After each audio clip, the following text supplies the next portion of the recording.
But how, I ask, can stability be achieved in a world where the foundation is both an illusion and a delusion?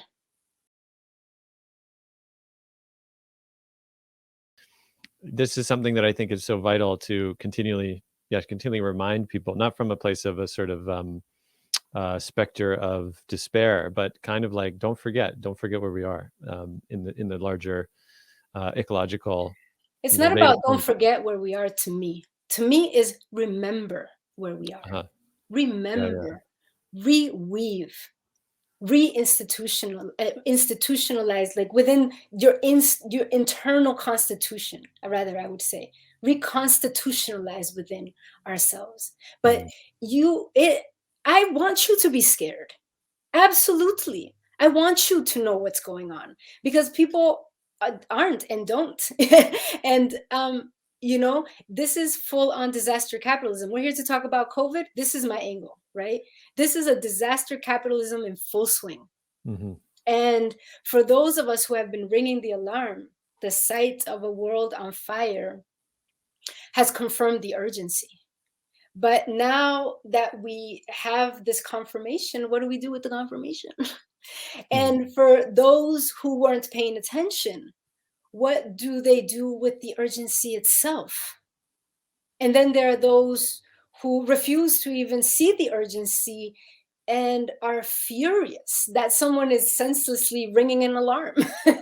Right? So we find ourselves in this very interesting time, because on one hand, you have a planetary clearly saying, curve your ways or you will be no longer welcomed here.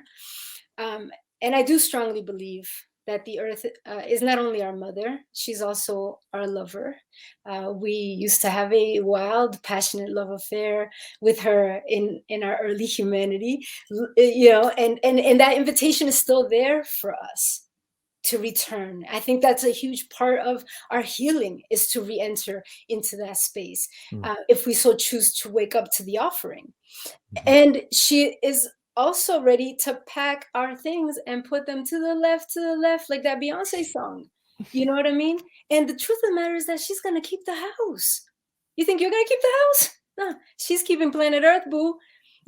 So on one hand, we have this planetary crisis, and on the other, we have a multitude of people desperate for a return to normalcy and will do anything to reestablish stability.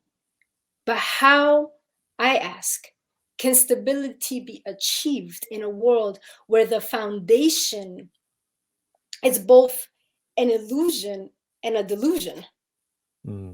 Those words are very important here. And we use them interchangeably all the time, but they're very different, okay?